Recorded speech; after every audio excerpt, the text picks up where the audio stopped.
Today we are considering the issue of Sharia in the north of Nigeria as presented in a book by Harnischfeger, Johannes Harnischfeger, called Democratization Islamic Law, the Sharia Conflict in Nigeria.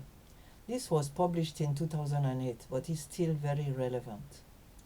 It was the fruit of a 3-year research mission in Nigeria from 93 to 96, followed by 3 others in 2001, 2, and 6, covering the 12 states of the Federation which adopted Sharia in various degrees, that's Zamfara, Kaduna, Sokoto, Kano, Bauchi, Katsina, Kebbi, Jigawa, Borno, Yobe, Niger, and Gombe. This is a precious first-hand account on the implementation of Sharia in the north of the country, prompted by the fact that observers in Europe and North Africa had, according to Dr. Harnischfeger, paid little attention to the political implications of Sharia.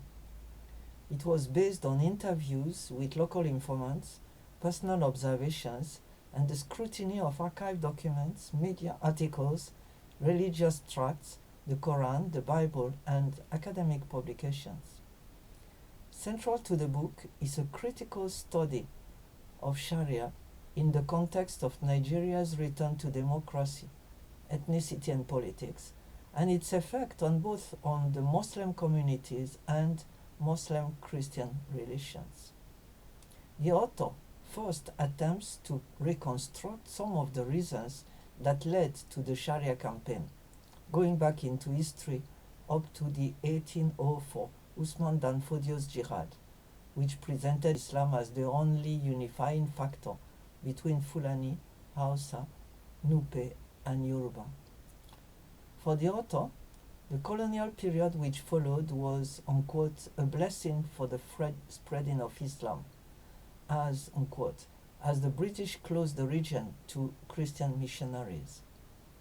A move which, while facilitating the rapid Christianization of the South, led to positive discrimination in favor of Northerners and on the present educational imbalance between North and South, and that is absolutely glaring because the South was educated, the North didn't want, and now there is an impact. So, Sharia remained in force in all Emirates until the independence, with non-Muslim settlers, mainly Igbos and Yorubas, discriminated against, and we know that.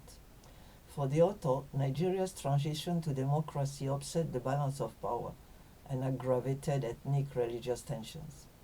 The book focuses on the campaign which followed Nigeria's return to democracy in 1999 and led to the rapid adoption of the Sharia in northern states in the midst of the ills of democracy Nigerian style, rigged elections, falsified census figures, crushed opposition.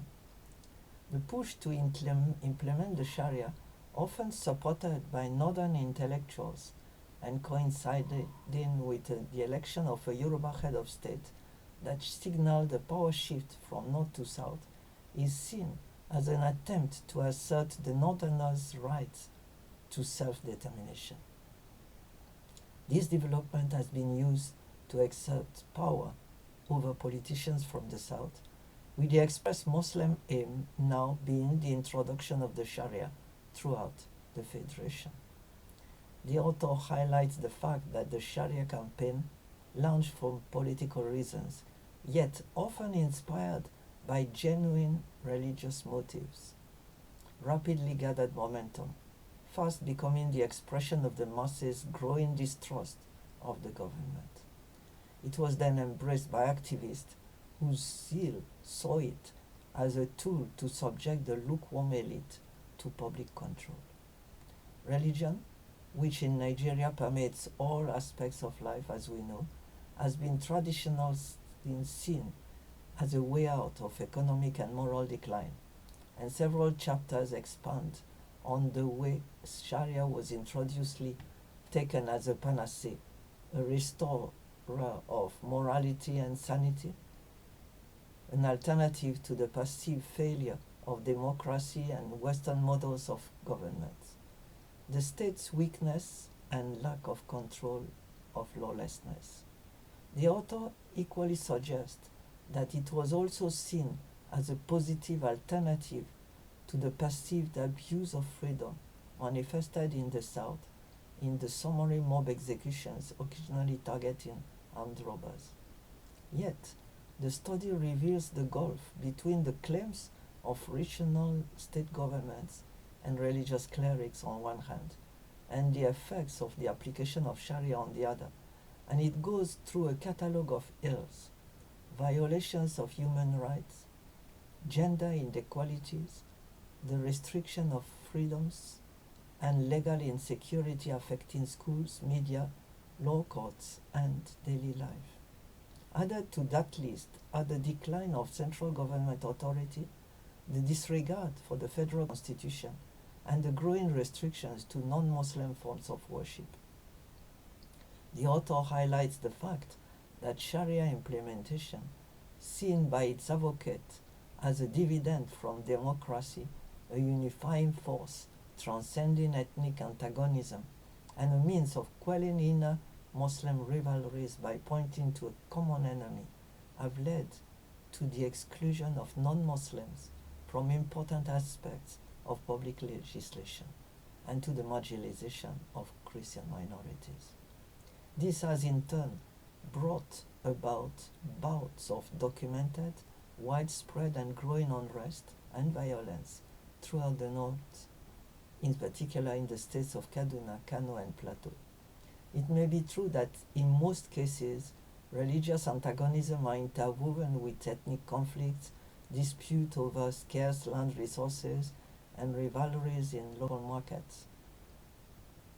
But the net result revealed by this study is the staggering number of killings, usually prompted by minor incidents and affecting major northern cities on a regular basis, coupled with growing waves of retaliations battering Lagos, Ibadan, and the whole of Igbo land since 1999. At least 50,000 people killed in this violence.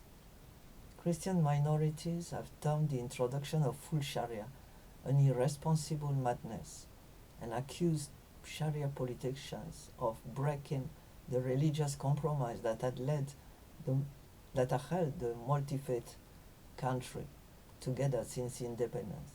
Harnischfeger's study confirms the political role of religion as a tradition in Nigeria, which colonizers did not eradicate. It shows that ethnic and religious groups which were lumped together in the Nigerian Federation failed to develop common values and convictions and drifted more and more apart. With a northern attempt to implement Sharia throughout the Federation and make Nigeria an Islamic state. We know they have been wanting to do that a long time. The unity of the Federation is being questioned. The country, after a near collapse in 2000, is now experiencing a fragile peace with different states in different situations. The personal difficulties encountered by the author is being arrested and questioned on several occasions by the security services in the course of his research. And the lack of open debate about Sharia, even in academic circles, confirmed his views that Sharia, unquote, flies in the face of Nigeria's moderate secular tradition, unquote. Yet he managed to reveal a creeping Islamization, which tend to now spread to European countries with the Muslim diasporas. For him, although the Sharia movement has lost its political momentum, yet the religious revival has entrenched the Islamic identity of most Sharia states, and religion is likely to play a prominent role in future conflicts in Nigeria, as we can see now with the Fulani incursions and killing. This book is an unshamedly honest, remarkably well-documented study, and a courageous exposure of the major threat to Nigerian stability. And I highly recommend it to you.